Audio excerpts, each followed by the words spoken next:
Hello dear friends and students, एक बार आप सभी लोगों का फिर से स्वागत करता हूं अपने इस यूट्यूब चैनल में जिसका नाम है ई टीचर। दोस्तों, आज हम एक नया लेक्चर शुरू करने जा रहे हैं जो बीए थर्ड ईयर स्टूडेंट्स के लिए है जो पब्लिक एडमिनिस्ट्रेशन सब्जेक्ट पढ़ते हैं। पेपर का नाम है लोकल गवर्नेंस और हिंदी में इसको स्थानीय शासन बोलते हैं। ये पहले यूनिट पर आधारित है ये लेक्चर। इसके बाद हम सेकंड, थर्ड और फोर्थ यूनिट भी अपलोड करेंगे जल्द ही। और साथ में ही आप लोगों से एक रिक्वेस्ट करना चाहता हूँ कि अगर वीडियो अच्छा लगे तो इसको शेयर और लाइक जरूर कीजिए और चैनल को सब्सक्राइब करना ना भूलें। तो आगे बढ़ने से पहले थोड़ा हम ये देख लेते हैं कि इस साल थर्ड ईयर में जो स्टूडेंट है मेजर और माइनर वाले कौन कौन से पेपर्स पढ़ने वाले हैं। तो आप जैसे जानते हैं कि मेजर वालों के लिए स्किल एनहेंसमेंट कोर्स होता है। तो इस बार स्किल एनहेंसमेंट का पहला कोर्स है leadership style and conflict management. उसके बाद दूसरा स्किल एनहेंसमेंट कोर्स है स्ट्रेस एंड टाइम मैनेजमेंट। उसके बाद मेजर और माइनर वालों के लिए डीएससी में दो ऑप्शंस रहते हैं, एक और दो, उसमें से हमने एक चूज करना है। तो देखते हैं कौन कौन सा पेपर है। पहला है लोकल गवर्नेंस ऑप्शन और दूसरा है contemporary issues and concerns in Indian administration.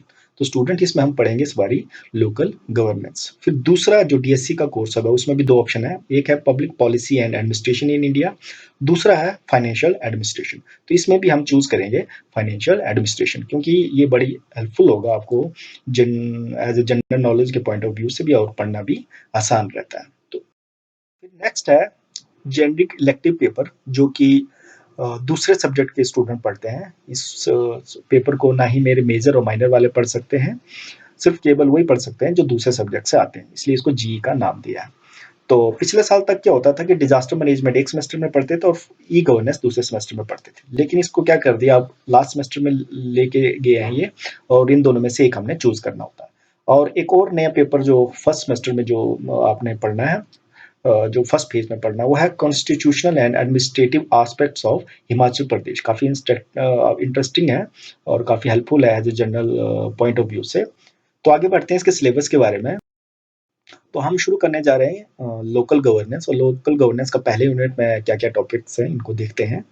पहले यूनिट में है पहले evolution of local government in India, ठीक है, स्थानीय जो सरकार है उसका विस्तार कैसे हुआ। फिर दूसरा है कि local government under British rule और पोस्ट इंडिपेंडेंट पीरियड, कि लोकल गवर्नमेंट ब्रिटिश रूल में कैसे स्टार्ट हुआ या कैसे शुरू हुआ, और आज़ादी के बाद हमारा लोकल गवर्नमेंट जो कैसे डेवलप हुआ।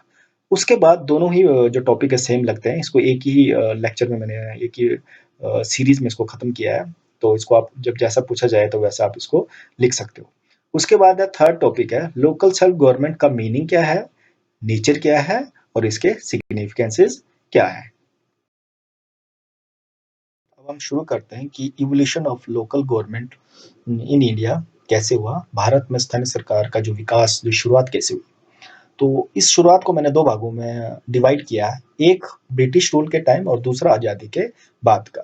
तो दोनों को हमने अलग अलग करके, जब आपको जैसा पूछा जाए, अगर दोनों को साथ में पूछा गया है तो फिर साथ में लिखना है, अगर अलग अलग पूछा जाए तो अलग अलग आपने इसको लिखना है। तो लोकल गवर्नमेंट की जो शुरुआत है ब्रिटिश रूल में कैसे हुई, सबसे पहले क्या हुआ कि विलेज पंचायत, जो अगर जो ब्रिटिशर मानते थे कि जो विलेज पंचायत जो भारत में थी वो एंशियंट टाइम से थी, ठीक है। ये किसने कहा, according to sir Charles Metcalfe ने। तो इसके अनुसार कि जो विलेज पंचायत वो भारत में बहुत ही पहले समय से, प्राचीन टाइम से वहां पे थी। और जो सर चार्ल्स थे जो मेटकाल्फ, वो एक सिविल सर्वेंट थे ईस्ट इंडिया कंपनी में 1830 में।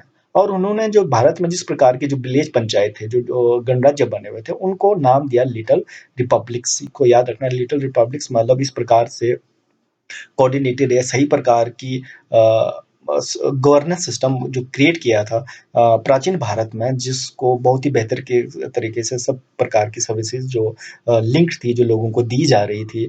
तो उस समय ऐसा लगता ही नहीं था कि एक डेमोक्रेटिक सिस्टम जो आज हम चला रहे हैं वैसा उस टाइम क्रिएट ना हो।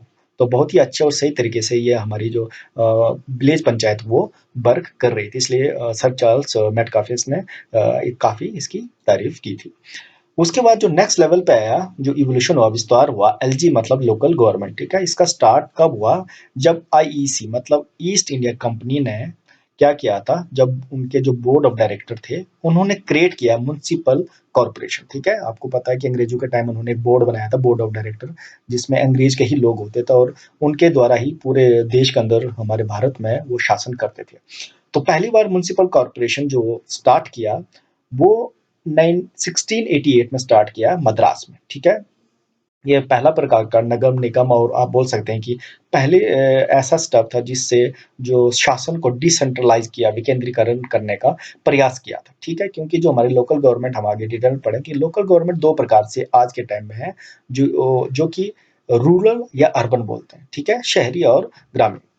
तो 1688 में जब मद्रास में म्युनिसिपल कॉर्पोरेशन क्रिएट हुआ, और उसके बाद क्या किया, कैलकाटा और बॉम्बे में भी इन्होंने म्युनिसिपल कॉर्पोरेशन क्रिएट किया 1772 में और 1793 में। तो उसके बाद इस प्रकार की प्रक्रियाएं, इस प्रकार की जो अर्बन बॉडीज दूसरी जगह पे भी क्रिएट करना उन्होंने शुरू किए आफ्टर 1842 के बाद।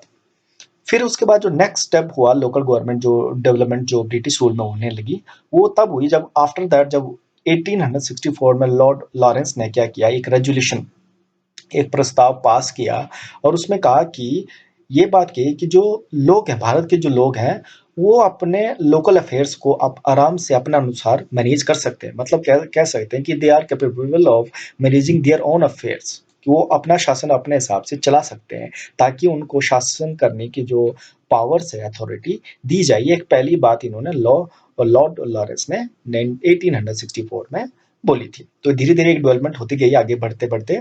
फिर उसके बाद 1870 में लॉर्ड मायो ने एक और रेजोल्यूशन पास किया, ठीक है, जिसमें उन्होंने ये कहा कि डिसेंट्रलाइजेशन करने की बात की उन्होंने। किसके की डिसेंट्रलाइजेशन, विकेंद्रीकरण।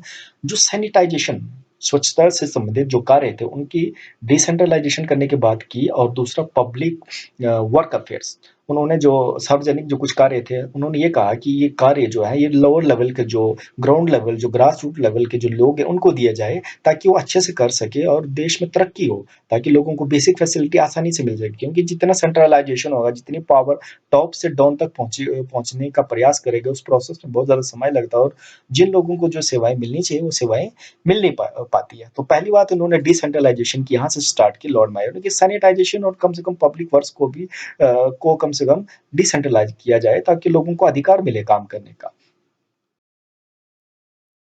उसके बाद जो नेक्स्ट स्टेप आया 1870 और 71 में और 1874 में, जब कुछ नए म्युनिसिपल जो एक्ट किए, नए नए म्युनिसिपल कॉर्पोरेशन जो एक्ट बनाया, और नए म्युनिसिपल कॉर्पोरेशन उन्होंने खोले। और उसमें इस एक्ट में क्या किया, पहली बार जो इलेक्शन है, म्युनिसिपल बॉडीज का जो इलेक्शन सिस्टम स्टार्ट किया। तो उससे पहले क्या होता था, अपॉइंट होते थे जो भी अथॉरिटी होती है, अथॉरिटी जिनको जिनको जो लोग अच्छे लगते हैं, उनको अपॉइंट कर देते थे। लेकिन पहली बार इलेक्शन सिस्टम शुरू हुआ, कि इलेक्ट करके एक डेमोक्रेटिक सेटअप बोल सकते हैं, कि लोकतांत्रिक सेटअप की शुरुआत हुई 1871 और 1874 के एक्ट के साथ।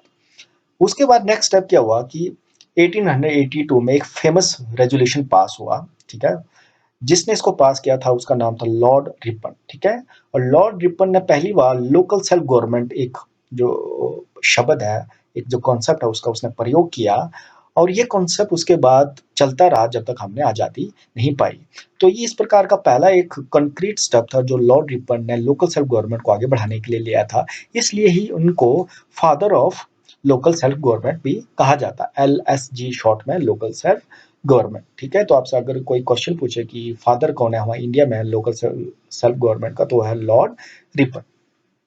उसके बाद सर लॉर्ड जो लॉर्ड रिपन ने जब ये रेजोल्यूशन पास किया, तो उसके बाद इस रेजोल्यूशन को पास करने के बाद जो गवर्नमेंट थी, सेंट्रल और प्रोविंशियल, जो प्रांत की गवर्नमेंट ने, इन्होंने इसको ज्यादा अच्छे से भाव नहीं दिया। मतलब they were not encourage by the system of this sort of local self government. क्योंकि उनको कहीं ना कहीं लगता था, अंग्रेजों को, आपने अगर हिस्ट्री पढ़ी होगी, कि हमारे अधिकार जो है छीने जा रहे हैं अब, और भारतीयों को दिया जा रहे हैं। और धीरे धीरे जब ये अधिकार छीनते जाएंगे, तो इससे भारतीयों का डोमिनेंस बढ़ता जाएगा, और जो ये स्लेवरी सिस्टम है, ये खत्म हो जाएगा। तो सेंट्रल गवर्नमेंट और प्रोविंशियल गवर्नमेंट वो ज्यादा खुश नहीं थे लॉर्ड रिपन के इस स्टेप से। फिर उसके बाद क्या हुआ, 1917 में एक रिफॉर्म आया, जिस रिफॉर्म को बोला जाता है, आपने फर्स्ट ईयर में भी पढ़ा होगा, इंडियन एडमिनिस्ट्रेटिव सिस्टम है, मोंटागू और कैल्म्सफोर्ड। मोंटागू था वो सेक्रेटरी ऑफ स्टेट था, और जो कैल्म्सफोर्ड था वो गवर्नर था। आपने इंडियन एडमिनिस्ट्रेशन में पढ़ा होगा। इसी प्रकार से जो अंग्रेज थे, वो हमारे देश में शासन करते थे सेक्रेटरी ऑफ स्टेट के द्वारा, गवर्नर और गवर्नर जनरल ऑफ इंडिया के द्वारा हमारे देश का जो प्रशासन को चलाते थे। तो 1917 के इस रिफॉर्म में क्या हुआ, पहली बार डायरकी सिस्टम, डायरकी का मतलब होता है डुअल गवर्नमेंट, डुअल गवर्नमेंट जो सिस्टम वो इंट्रोड्यूस किया गया प्रोविंशियल गवर्नमेंट में, प्रोविंशियल लेवल पे। और इस जो स्टेप और इनिशिएटिव का मेन मतलब ये था कि जो अननेसेसरी कंट्रोल था जो सेंट्रल गवर्नमेंट का लोकल बॉडीज पर, उसको कम किया जाए। ठीक है, मतलब कहने का अर्थ है कि जो लोकल बॉडीज है, जो म्युनिसिपल या अर्बन बॉडीज है, उनको थोड़ा स्वतंत्रता दी जाए, उनको थोड़ा फ्रीडम दी जाए, ताकि वो अपने काम खुद कर सके। और इसमें क्या किया, मेनली दो सब्जेक्ट, जो हमारे सब्जेक्ट वाला विषय होते हैं, जिस प्रकार से जो पावर होती है किसी कि किस कार्य को कौन करेगा, उसको सब्जेक्ट बोलेंगे। इस सब्जेक्ट को थोड़ा डिवाइड किया, और सब्जेक्ट को डिवाइड किया दो पार्ट में, एक का नाम दिया ट्रांसफर्ड, दूसरा का नाम दिया रिजर्व।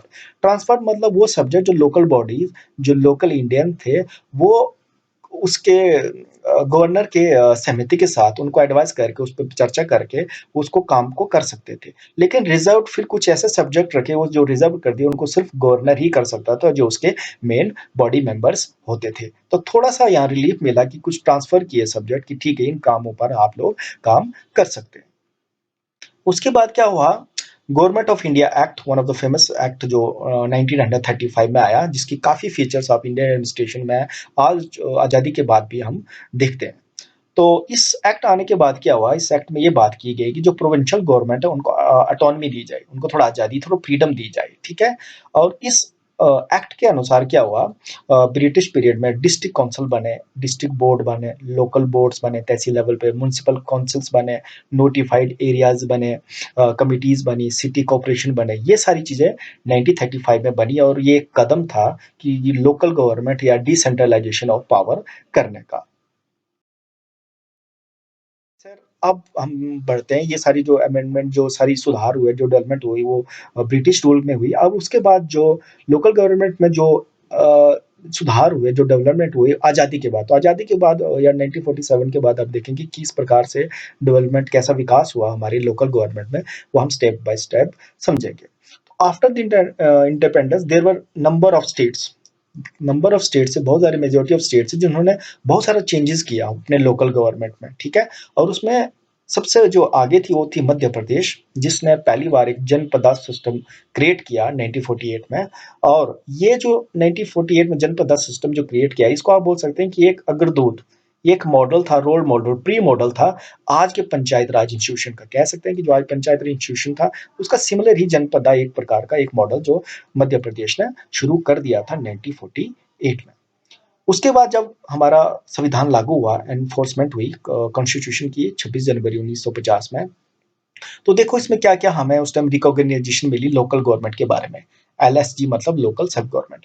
तो इसमें क्या हुआ, सिर्फ पहली बार सिर्फ इतना मिला कि कॉन्स्टिट्यूशनल इंपॉर्टेंस मिली, कि उसमें थोड़ी सी इंपॉर्टेंस दी कि हाँ, लोकल गवर्नमेंट को थोड़ा इनको महत्व देना है, इनसे थोड़ा काम करवाना है। लेकिन कॉन्स्टिट्यूशनल स्टेटस नहीं मिला, उनको अधिकार नहीं मिला, वो जगह नहीं मिली कॉन्स्टिट्यूशन के अंदर। ठीक है, और आगे ये इस पॉइंट, पूरे फ्रेज को अच्छे से समझना, इसमें से काफी क्वेश्चन जो है आपको कॉम्पिटेटिव एग्जाम में आ सकते हैं। और क्या किया, जो स्टेट लेजिस्लेचर थे उनको फ्री रखा, कि आप किसी भी प्रकार से अपने हिसाब से जो लोकल सेल्फ गवर्नमेंट क्रिएट कर सकते हो। तो उसका नुकसान क्या हुआ कि हमारे पूरे देश में हर राज्य में अलग प्रकार का, अलग अलग प्रकार का जो लोकल सेल्फ गवर्नमेंट था, किसी ने किस प्रकार से बनाया, किसी ने किस प्रकार से बनाया, किसी ने डिस्ट्रिक्ट पे बनाया, किसी ने मंडल पे बनाया, किसी ने पंचायत पे बनाया। तो कह सकते हो बिल्कुल डिफरेंट और डाइवर्स सिस्टम क्रिएट हो चुका था लोकल गवर्नमेंट का, एक कंक्रीट सिस्टम क्रिएट हुआ ही नहीं था हमारे लोकल गवर्नमेंट के बारे में। और इसके अलावा आर्टिकल 40 जो हमारा directive principle of state policy है, उसके आर्टिकल 40 में ये मेंशन था कि ऑर्गेनाइजेशन ऑफ विलेज पंचायत। और इसके अलावा एंट्री 5 जो 7 शेड्यूल है, उसमें भी उसकी जो एंट्री 5 में भी ये बताया गया था कि local government means, local government का मतलब क्या है कि कॉन्स्टिट्यूशन ऑफ म्युनिसिपल कॉर्पोरेशन, या इम्प्रूवमेंट ऑफ ट्रस्ट, या district board for local self government and village administration. देखो ये दोनों चीजें बहुत याद रखने की जरूरत है कि आर्टिकल 40 जो डायरेक्टिव प्रिंसिपल स्टेट पॉलिसी में ऑर्गेनाइजेशन की बात की पंचायत की, लेकिन ये नहीं बोला था कि करना कैसे, विलेज लेवल पे, डिस्ट्रिक्ट लेवल पे या मंडल लेवल पे किस प्रकार से करना है। और सिर्फ ये बता रहे कि लोकल गवर्नमेंट का मतलब क्या है, कि म्युनिसिपल कॉर्पोरेशन क्रिएट करो, या उसके बीच में कुछ और भी क्लासिफिकेशन होनी चाहिए, या और भी स्तर होने चाहिए, या इम्प्रूवमेंट ट्रस्ट। तो सिर्फ थोड़ी सी, और बिल्कुल कह सकते हैं कि डाइवर्स वे में ये चीज यहाँ पे लिखी गई थी, लेकिन क्लियर नहीं था कि कैसे करना है जब हमारा संविधान लागू हुआ। फिर उसके बाद क्या हुआ, फर्स्ट फाइनेंस कमीशन बनता है 1949 में, और उस टाइम उन्होंने एक रिकमेंडेशन दी कि हमें एक प्रोग्राम लॉन्च करना होगा जिसका नाम दिया नेशनल एक्सटेंशन सर्विसेज, ठीक है, राष्ट्र विस्तार सेवा बोल सकते हैं हिंदी में। और इस मूवमेंट या इस रिफॉर्म में क्या किया, जो उन्होंने एक ऑब्जेक्टिव रखा कि हमने नेशनल अपनी सर्विसेज और जो नेशनल सर्विसेज को एक्सटेंशन करना है रूरल एरियाज तक, रूरल या अर्बन एरियाज या ग्राउंड लेवल तक, ठीक है। और साथ में प्लानिंग कमीशन ने भी एक प्रपोज किया, उन्होंने ये प्रपोज किया कि हमें रूरल एक्सटेंशन सर्विसेज बनानी पड़ेगी, और रूरल एक्सटेंशन सर्विस या नेशनल एक्सटेंशन सर्विस दोनों का जो नेचर बिल्कुल सेम था कि हमने अपनी सर्विसेज को अब ग्राउंड लेवल, सेंटर या स्टेट से लेकर ग्राउंड लेवल, जो ग्रास रूट लेवल जो लोग जुड़े हैं उन तक पहुंचाना है, ठीक है। और साथ में 2 अक्टूबर 1952 में कम्युनिटी डेवलपमेंट प्रोग्राम भी स्टार्ट किया गया था, और इसका नेचर भी इसी प्रकार से था कि हमें जो रूरल एरिया या अर्बन एरिया बोलते हैं कि ग्राउंड लेवल के जो गवर्नमेंट है उनके कार्य को बढ़ाना है, उनकी पार्टिसिपेशन को बढ़ाना है। 1952 में क्या हुआ, जो कम्युनिटी डेवलपमेंट प्रोग्राम जो स्टार्ट किया गया था, कम्युनिटी डेवलपमेंट प्रोग्राम का मतलब था कि इसको एज ए मेथड लिया गया तो किस प्रकार से हमने जो लोकल लेवल के जो लोग हैं, जो ग्राउंड लेवल के लोग हैं, जो ग्रास रूट लेवल के लोग हैं, उनको डेवलपमेंट के जो प्रोसेस है उसमें कैसे इंक्लूड करना है, ये एज ए मेथड यूज किया गया। और रूरल एक्सटेंशन जो सर्विसेज थी उसको एज एजेंसी कि इस मेथड के साथ, इस विधि के साथ इस एजेंसी को यूज करना है ताकि हम ट्रांसफॉर्म कर सके, चेंज कर सके social economic life of village, लोगों के सोशल इकोनॉमिक लाइफ है उसको हम चेंज कर सके इस मेथड और इस एजेंसी के थ्रू। और इस प्रोग्राम के जो कम्युनिटी डेवलप प्रोग्राम का इसका मेन जो ऑब्जेक्टिव, 2 ऑब्जेक्टिव थे, आपने याद रखना, कई क्वेश्चंस में आगे बड़े बड़े कॉम्पिटिटिव एग्जाम इसके क्वेश्चंस आते हैं। पहला ए, इसका ऑब्जेक्टिव था कि ऑल राउंड डेवलपमेंट करनी है रूरल एरिया, जो रूरल एरिया है वहां पे ऑल राउंड डेवलपमेंट मतलब सब प्रकार की सुविधाएं या प्रोसेस जो को डेवलपमेंट का वो शुरू होना चाहिए। दूसरा, ये डेवलपमेंट प्रोसेस जो ऑलराउंड डेवलपमेंट प्रोसेस तभी शुरू हो सकता है जब लोगों की जो पार्टिसिपेशन है, भागीदारी, उसको हम बढ़ाएंगे। फिर उसके बाद क्या हुआ सर, जो कम्युनिटी डेवलपमेंट प्रोग्राम था जो शुरू किया था गया था यूनियन गवर्नमेंट ने with the help of new agency, अब इसको एक न्यू एजेंसी के साथ इसको जोड़ दिया, मर्ज कर दिया, या इसकी हेल्प ली गई, जिसका नाम दिया गया कम्युनिटी प्रोजेक्ट एडमिनिस्ट्रेशन, ठीक है, जिसको किसके अंतर्गत रखा गया, प्लानिंग कमीशन के अंदर, ठीक है। प्लानिंग कमीशन जैसे कि अभी आपने देखा होगा ये खत्म कर दिया, अब इसकी जगह पे नीति आयोग है। तो इस कम्युनिटी प्रोजेक्ट एडमिनिस्ट्रेशन को प्लानिंग कमीशन के अंदर रखा गया, और साथ में क्या किया गया, कुछ देर के बाद फिर इसकी एक इंडिपेंडेंट मिनिस्ट्री बना दी गई, ठीक है, जिसका नाम दिया ministry of community and community of development, ठीक है। ये सेटअप कब की गई थी, 1956 में।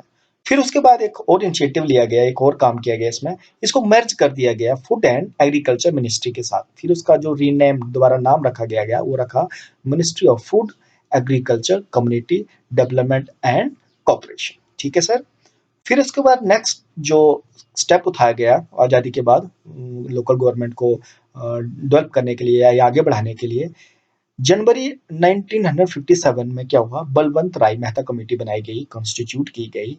इस कमेटी का मेन काम था कि जो हमने कम्युनिटी डेवलपमेंट प्रोग्राम चलाया है और नेशनल एक्सटेंशन सर्विसेज चलाई है, ये किस तरह से काम कर रही है, इसका स्टेटस क्या है, ये कितना, इसके लूपहोल्स पता लगाओ, इसके बेनिफिट्स पता लगाओ। तो इसके लिए रिव्यू करने के लिए, ये एग्जामाइन करने के लिए ये कमेटी बनाई गई, ठीक है सर। और इस कमेटी ने बलवंत राय मेहता कमेटी जो इसके चेयरमैन थे, इन्होंने क्या किया, अपनी इसकी रिपोर्ट जो है नवंबर सेम ईयर में 1957 में अपनी रिपोर्ट सबमिट कर दी। और इस रिपोर्ट में इसने क्या किया, रिकमेंड क्या किया, उसने बोला कि हमें जो हमारा डेमोक्रेटिक सिस्टम है उसको डिसेंट्रलाइजेशन करना पड़ेगा, हमारे लोकतांत्रिक जो सिस्टम है उसको विकेंद्रीकरण करना पड़ेगा। मतलब जैसे सेंटर और स्टेट की पावर लेने की, इसको तोड़ना है, इसको ग्राउंड लेवल के लोगों को देना है। तो जब ऐसा करेंगे, इस डेमोक्रेटिक सिस्टम को डिसेंट्रलाइज करेंगे, जब ग्राउंड लेवल लोगों को हम अधिकार देंगे शासन करने का, तो तभी उस एरिया में, रूरल एरिया में या लोकल लेवल पे जो डेवलपमेंट हो सकती है, विकास हो सकती है। और साथ में बलवंत राय मेहता कमेटी ने एक और सिस्टम बताया कि जो गवर्नेंस का सिस्टम कैसा होगा, वो होगा 3 टियर, मतलब पंचायत राज सिस्टम है वो 3 प्रकार से होगा। एक होगा ग्राम पंचायत, जिसको बोलेंगे जो कहाँ पे एग्जिस्ट करेगा, विलेज लेवल पे, ठीक है सर। दूसरा होगा पंचायत समिति। पंचायत समिति जो हो गया वो होगा आपका ब्लॉक लेवल पर, और उसके बाद जिला परिषद होगा डिस्ट्रिक्ट लेवल। तो 3 प्रकार का जो सिस्टम है, एक ढांचा जो क्रिएट करने के लिए बलवंत राय कमेटी ने बोला। पहला बोला कि विलेज पंचायत, ठीक है, विलेज लेवल, पंचायत समिति ब्लॉक लेवल पे, और उसके बाद जिला परिषद डिस्ट्रिक्ट लेवल पे, ठीक है। और क्या हुआ उसके बाद, ये जो रिकमेंडेशन दी इस कमेटी ने, इनको क्या गया, एक्सेप्ट कर लिया एनडीसी ने, नेशनल डेवलपमेंट काउंसिल ने 1958 में। लेकिन इस एनडीसी के अनुसार उसने क्या किया, उसने इस बात पे इंसिस्ट नहीं किया, जोर नहीं दिया कि ये जो स्ट्रक्चर्स ने बताया या पूरे थ्रू आउट कंट्री में एक जैसा हो।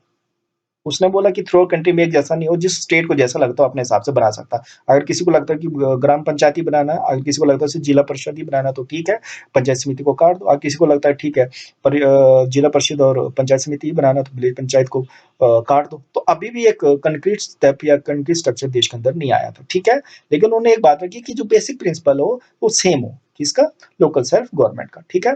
और उसके बाद क्या हुआ, इस कमेटी के सजेशन और रिकमेंडेशन को एक्सेप्ट करने के बाद एनडीसी जब इसको एक्सेप्ट किया, तो राजस्थान एक पहली स्टेट थी जिसने लोकल सेल्फ गवर्नमेंट को बनाया, शुरू किया। और वो कब शुरू किया, 2 अक्टूबर 1959 में उनके नागौर डिस्ट्रिक्ट में, ठीक है। अब समय आ गया था 1960 का, जहां पे मोस्ट जितनी लगभग सारी स्टेट्स ने ये जो पीआरएस भी बोल सकते हैं, या लोकल सेल्फ गवर्नमेंट बोला, या पंचायत राज इंस्टीट्यूशन, रूरल एरिया का पंचायत राज है, ये क्रिएट कर दिया था, ठीक है। उनमें डिफरेंसेस थे, उनके स्ट्रक्चर में डिफरेंसेस थे, लेकिन सब स्टेट के अंदर कहीं ना कहीं कुछ हद तक एक स्ट्रक्चर क्रिएट हो चुका था, ठीक है सर। उसके बाद नेक्स्ट स्टेप आया जब जनता गवर्नमेंट आई, ठीक है, बीजेपी गवर्नमेंट आई, तो उन्होंने एक कमेटी अपॉइंट की जिसका नाम था अशोक मेहता कमेटी। अशोक मेहता इसके चेयरमैन थे, दिसंबर 1977 में। उसने रिव्यू किया कि ये पीआरएस पंचायत राज जो सिस्टम जो स्टार्ट किया अलग अलग राज्य में, अलग अलग प्रकार का है, जो अलग अलग ढांचा है, इसको चलो जांच करो, इसकी रिव्यू करो। तो इस कमेटी ने क्या किया, अपनी रिपोर्ट सबमिट कर दी 1978 में। और उसने क्या किया, रिकमेंड किया, जैसे कि बलवंत राय कमेटी ने जो रिकमेंड किया था 3 टियर स्ट्रक्चर, इसने 2 टियर स्ट्रक्चर की बात की। उसने बोला कि एक जिला परिषद हो जो कि डिस्ट्रिक्ट लेवल पे काम करेगा सर, और दूसरा होगा मंडल पंचायत। और मंडल पंचायत कैसे बनेगी, जब हम बहुत सारे ग्रुप ऑफ विलेजेस को इकट्ठा कर देंगे जिनकी पॉपुलेशन कम से कम 15,000 से 20,000 के बीच में होनी चाहिए। तो 2 प्रकार का स्ट्रक्चर होगा, एक होगा जिला परिषद और दूसरा होगा मंडल पंचायत, ठीक है सर। फिर उसके बाद क्या होती है, एक नई कमेटी बनती है जिसका नाम है जीवी के राव कमेटी, जो क्रिएट की जाती है प्लानिंग कमीशन के थ्रू 1985 में। और जो रिपोर्ट करती है कि जो हमारा डेवलपमेंट प्रोसेस, इसने एक मेन बात बोली, जो कि हमारा जो विकास का प्रोसेस है वो बहुत ज़्यादा ब्यूरोक्रेटाइज्ड हो चुका, मतलब नौकरशाही, मतलब हमारी एडमिनिस्ट्रेशन स्ट्रक्चर में देखो 2 प्रकार के लीडर काम करते हैं। एक जो जिनको हम चुन के भेजते हैं वो पॉलिटिकल लीडर, और वहाँ से हम बोलते हैं जब हम किसी को चुन के भेजते हैं तो वो डेमोक्रेटिक सिस्टम है। दूसरा होता है ब्यूरोक्रेसी, सिविल सर्वेंट जो किसी टेस्ट के थ्रू आते हैं। तो वहाँ पे देखा कि ग्राउंड लेवल में जो ब्यूरोक्रेटिक सिस्टम ने ज़्यादा डोमिनेंस कर लिया, और डेमोक्रेसी का है ही नहीं। जो लोग, जैसे आज के सिस्टम में हमने क्या देखा कि प्रधान है, उसके मेंबर्स हैं, उनको हम चुन के भेजते हैं, और वो सारे लोग ब्यूरोक्रेट के साथ मिलकर काम करते हैं। लेकिन उस टाइम पूरा जो प्रोसेस था, जो डेवलपमेंट का जो सिस्टम था, वो कंट्रोल करके रखा था ब्यूरोक्रेट ने, ठीक है। तो उन्होंने बोला कि जो हमारा सिस्टम है डेमोक्रेसी वाला, ये तो बिल्कुल अलग हो चुका है, डाइवर्स हो चुका है, सेपरेट हो चुका है डेमोक्रेसी से। सारा कुछ कंट्रोल तो ब्यूरोक्रेसी कर रही है। तो उन्होंने एक बहुत अच्छा इसमें एक लाइन बोली, एक फ्रेज बोला कि ग्रास विदाउट रूट्स। कहने का अर्थ है कि हम ग्रास की बात कर रहे हैं, लोकल की बात कर रहे हैं, लेकिन उसमें लोकल तो है ही नहीं। वही बात है कि ऊपर तो आपको ग्रास दिख रहा है, नीचे उसके रूट्स ही नहीं है। पॉलिसी में तो आपने लिखा कि हम लोगों को, अर्बन या लोकल लोगों को इंक्लूड कर रहे हैं, लेकिन अगर टेक्निकल देखें तो लोकल लोगों की कोई इसमें पार्टिसिपेशन है ही नहीं। और कम से कम जो एक हम इन्होंने और देखी कि कम से कम 11 स्टेट्स में अभी तक जो इलेक्शन ओवरड्यू हो गए थे, कि 5 साल से ज़्यादा हो गया था और वहाँ से दोबारा इलेक्शन नहीं हुए थे। तो ये बहुत सारी खामी इस कमेटी ने रिव्यू की, जांच की लोकल गवर्नमेंट के बारे में। नेक्स्ट कमेटी बनी एलएम सिंघवी कमेटी, और जिसको अपॉइंट किया था राजीव गांधी गवर्नमेंट ने 1986 में। तो उसने एक फ्रेज बोला, उसने बोला revitalisation of the panchayat Raj institution. कहने का अर्थ है कि जो पंचायत राज इंस्टीट्यूशन है, इसको दोबारा जन्म देना पड़ेगा, इसको दोबारा से क्रिएट करना पड़ेगा ताकि अच्छे से काम करे। और उसने रिकमेंड किया कि जो पीआरआई है, पंचायत राज इंस्टीट्यूशन, जो रूरल एरिया, इसको हमें क्या करना पड़ेगा, कॉन्स्टिट्यूशनल स्टेटस देना पड़ेगा, इसको हमें कॉन्स्टिट्यूशन के अंदर रखना पड़ेगा, एक सही प्रकार का स्ट्रक्चर के बारे में बताना पड़ेगा, तभी काम कर सकता है। और क्या करना पड़ेगा, इंट्रोड्यूस करना पड़ेगा एक नया चैप्टर, कॉन्स्टिट्यूशन के अंदर एक नया चैप्टर भी इंट्रोड्यूस करना पड़ेगा जो कि फुली बेस्ड होगा लोकल गवर्नमेंट पर। उसके बाद क्या हुआ, रिकमेंडेशन इस कमेटी की जब आई तो गवर्नमेंट ने इस सरकार ने इस कमेटी के रिकमेंडेशन को एक्सेप्ट किया और इंट्रोड्यूस किया एक amendment bill, 64th amendment bill उन्होंने इंट्रोड्यूस किया राजीव गांधी गवर्नमेंट ने लोकसभा में, और इसको जुलाई 98 में, और इसको सेम ईयर में 1989 में, जुलाई 1989 में जब इसको इंट्रोड्यूस किया तो उसी सेम ईयर में इसको पास भी कर दिया लोकसभा ने। लेकिन क्या हुआ, जब ये बिल पहुंचता है राज्यसभा में, और राज्यसभा ने इसको डिसअप्रूव कर दिया, इसको रद्द कर दिया, फिर ये लटक गया। फिर उसके बाद नेक्स्ट स्टेप क्या हुआ, बीपी सिंह गवर्नमेंट आती है, और इस बीपी सिंह गवर्नमेंट ने दोबारा ही इस बिल को इंट्रोड्यूस किया लोकसभा में। लेकिन क्या हुआ, जब ये लोकसभा में बिल पहुंचता है तो सरकार गिर जाती है, सरकार टूट जाती है। जब सरकार टूट जाती है तो ये बिल भी फेल हो जाता है पास होने से। उसके बाद सर फाइनली आती है पीवी नरसिम्हा राव गवर्नमेंट, और इस गवर्नमेंट ने दो प्रकार के बिल इस पूरा अध्ययन किया, पूरे इन सारे रूरल अर्बन एरिया के जो लोकल गवर्नमेंट के जो बिल्स थे अब तक जो भी डेवलपमेंट हुई उनको अध्ययन किया, और उसके बाद उन्होंने दो बिल इंट्रोड्यूस किए। ठीक है, एक बिल जो रिलेटेड था रूरल गवर्नमेंट, ठीक है, ग्रामीण से रिलेटेड, जिसको नाम दिया 73rd अमेंडमेंट बिल, और इसको पास किया लोकसभा ने दिसंबर 22 1992 में, और आरएस मतलब राज्यसभा ने किया दिसंबर 23 1992 में। ठीक है, जिसको जो प्रेसिडेंट के जो एसेंट मिले, जो सिग्नेचर मिला, वो 20 अप्रैल 1993 में मिला, और इसके बाद ये फोर्स कब हुआ, शुरू कब हुआ, लागू कब हुआ, 24 अप्रैल 1993 में। फाइनली इस बिल को नाम दिया गया कि 73rd अमेंडमेंट एक्ट, और जब ये पास हो गया तो एक्ट बन गया, तो उसको हम बोलते हैं 73rd अमेंडमेंट एक्ट। अब दूसरा बिल जो इंट्रोड्यूस किया गया था वो अर्बन शहरी सरकार के संबंधित था, जिसको नाम दिया गया 74th अमेंडमेंट एक्ट 1992।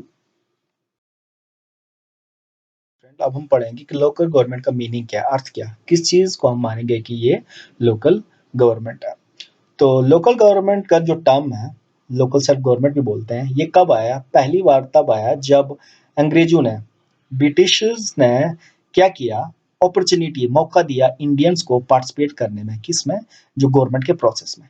तो जब उन्होंने धीरे धीरे लगा कि जब देश के अंदर, आपने देखा, अगर हिस्ट्री पढ़ी होगी तो आपने देखा होगा कि जब लोगों का गुस्सा बढ़ने लगा, प्रोटेस्ट बढ़ने लगा, उन्होंने बोला कि हमारा जो देश के अंदर है वो डेमोक्रेटिक हो, हमें पार्टिसिपेशन करने दिए जाए। तो धीरे धीरे जब अपॉर्चुनिटी मिलने लगी तो ब्रिटिशर ने इसको नाम दिया लोकल, कि लोकल को हमने जब अपॉर्चुनिटी दे रहे हैं तो अब ये गवर्नमेंट कैसे बन रही है, लोकल सेल्फ गवर्नमेंट।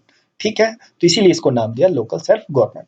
तो दूसरे शब्दों में, in other words we can also say that a government which is formed by local people by elective representative from their respective area who works for the local people। तो कहने का अर्थ है कि दूसरे शब्दों में कि इस प्रकार की गवर्नमेंट जिसको लोकल कहा जाता है, जहां पे लोकल पीपल, एक उस स्थान के लोग जब अपने द्वारा चुने गए लोगों को आगे भेजते हैं, उनको खड़ा करते हैं, और वो लोग जब उनके लिए, उनके एरिया लिए काम करते हैं, तो वो बन जाती है लोकल गवर्नमेंट।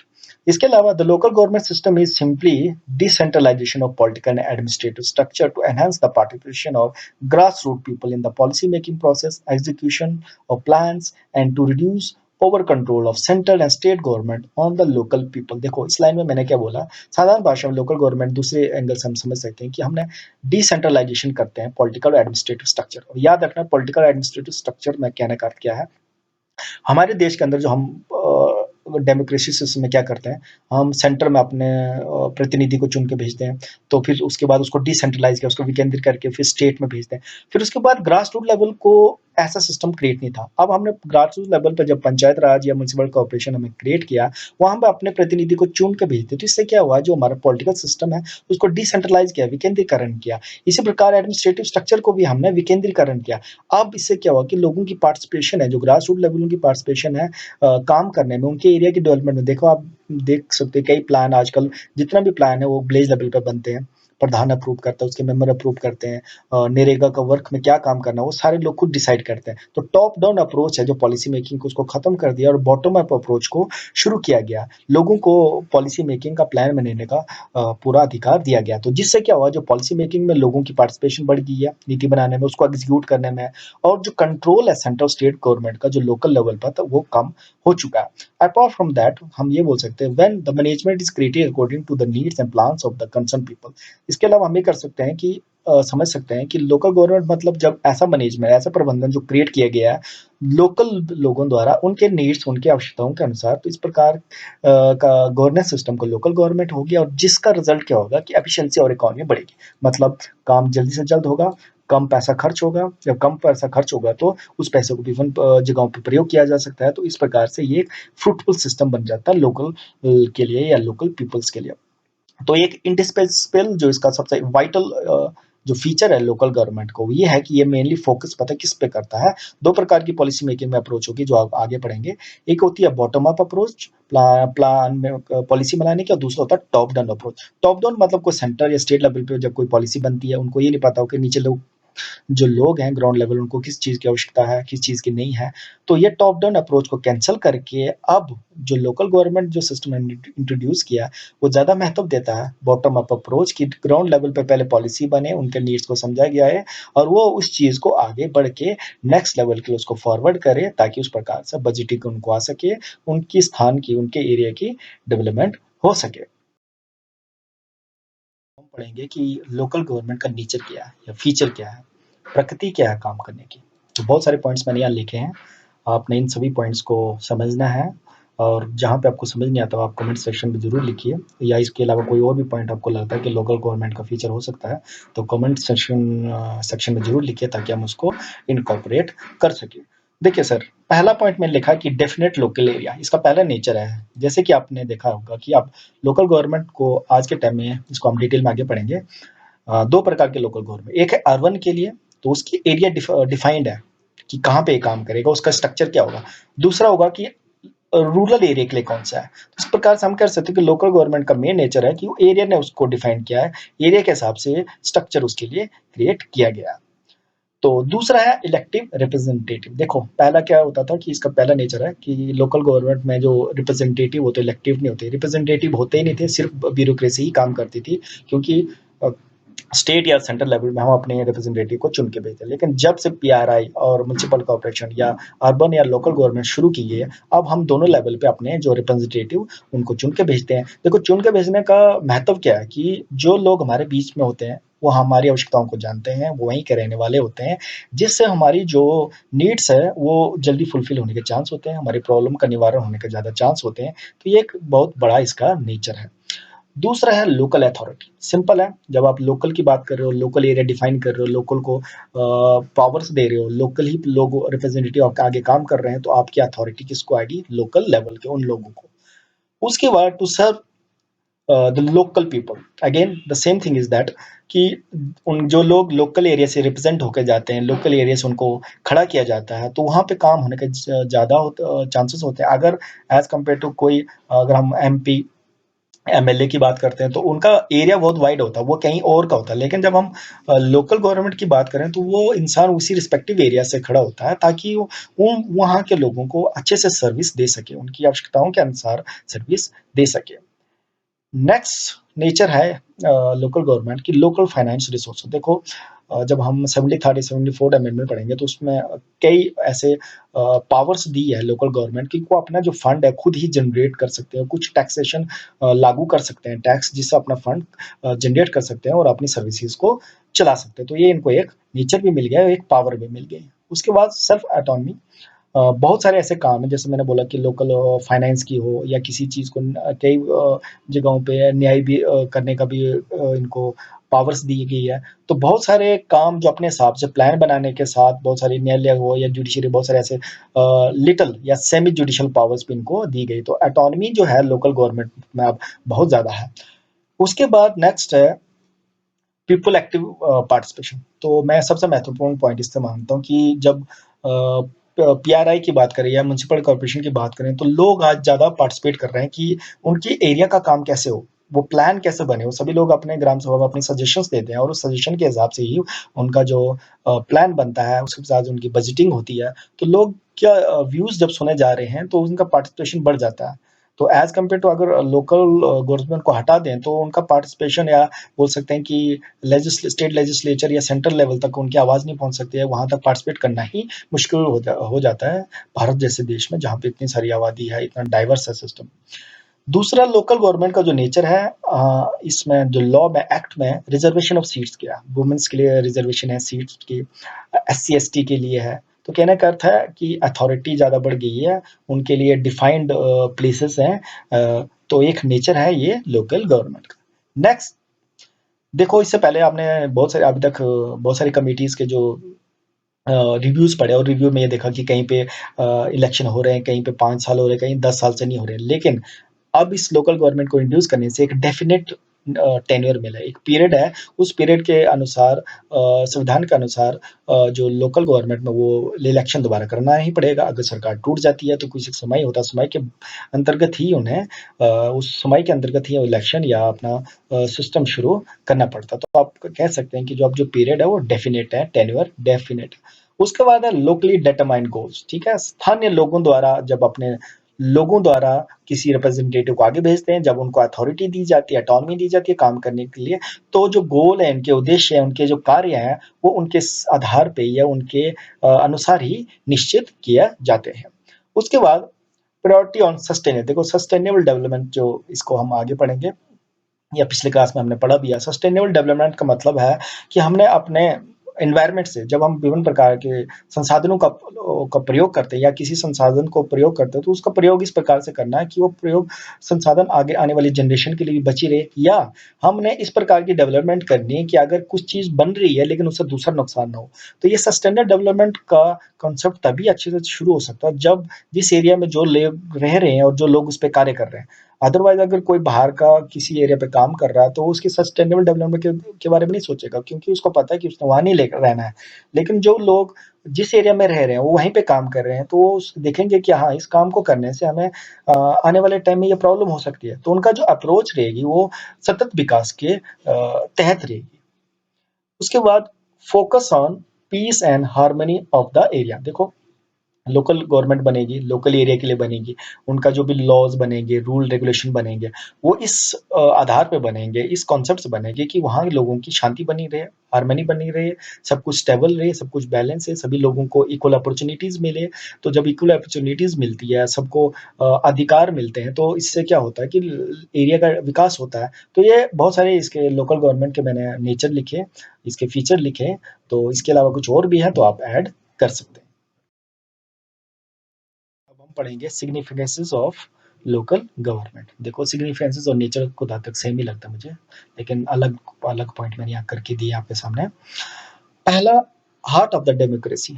डेमोक्रेसी मतलब जब हम अपने लोगों को चुन के भेजते हैं तो उसको डेमोक्रेसी बोलेंगे।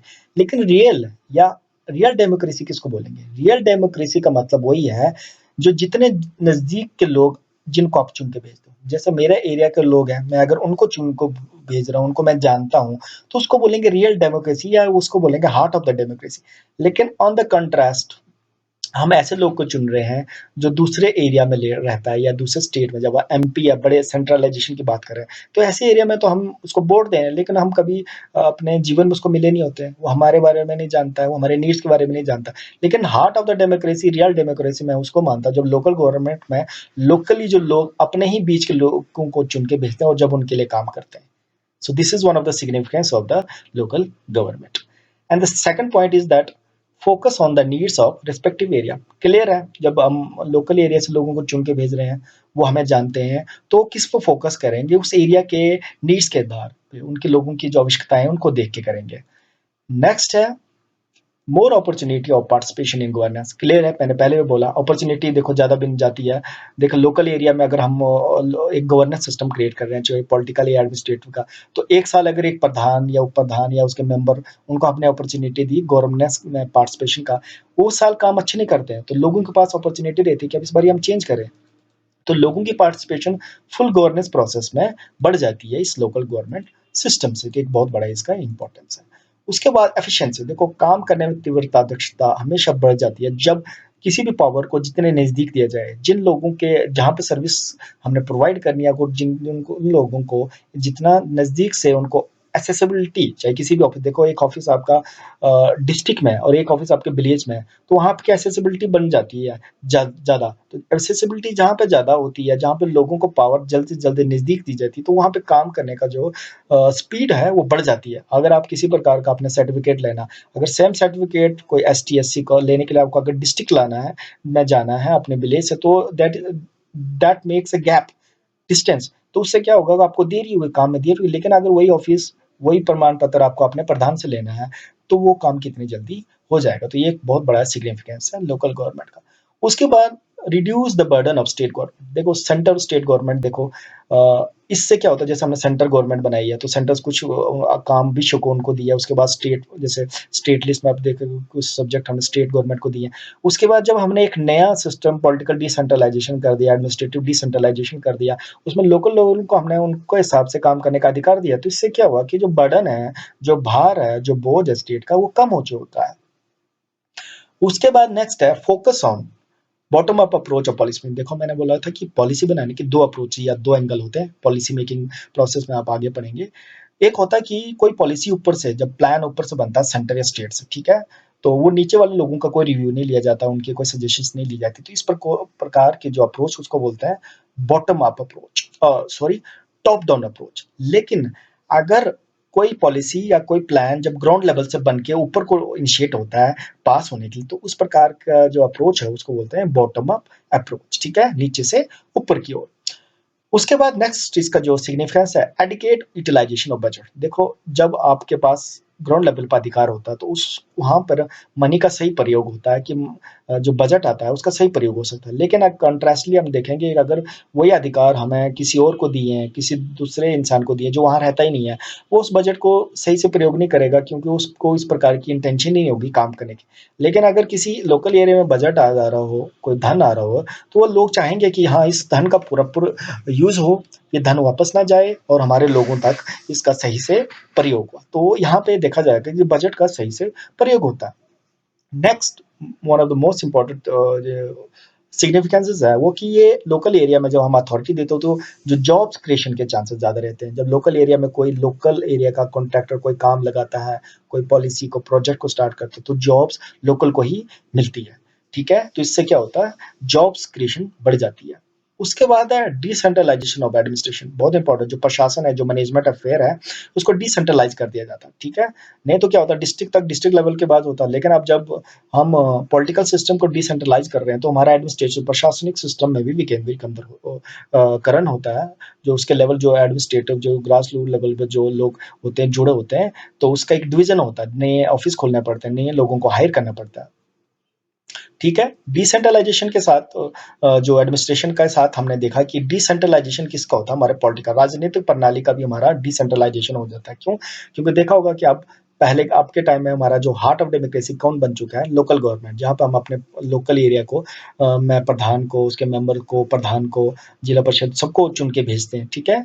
और इन कॉन्ट्रास्ट है, दूसरी तरफ से देखें तो उससे पहले क्या होता था, सिर्फ हम स्टेट लेवल का एमपी को भेजते थे या एमएलए को भेजते थे हम। तो ये क्या हुआ, इससे हमारा जो लोकल गवर्नमेंट में लाने के लिए एक सिवरिंग से हुआ कि जो हमारे जो पॉलिटिकल सिस्टम के अंदर भी डिसेंट्रलाइजेशन आ चुका है।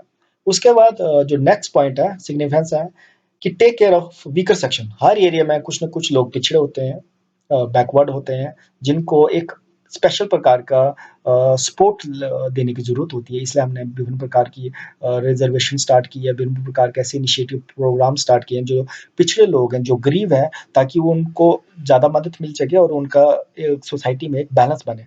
तो ये तभी पॉसिबल है जब जिस एरिया के जो लोग हैं वो उनके लिए काम करते हैं। तो इससे एक बहुत बड़ी सिग्निफिकेंस है कि कई बार कई प्लान्स आते हैं लोकल एरिया के, जैसे घर बनाने के लिए, कोई फाइनेंशियल हेल्प के लिए। तो वहाँ पे आप देखते हो कि वहाँ के लोग कंपेयर करके देखें कि कौन कितना गरीब है, कि उनके पास रियल डाटा होता है। तो ये एक बहुत बड़ा इम्पोर्टेंस है लोकल गवर्नमेंट का कि वीकर सेक्शन को ऊपर उठाने में ये हेल्प करता है।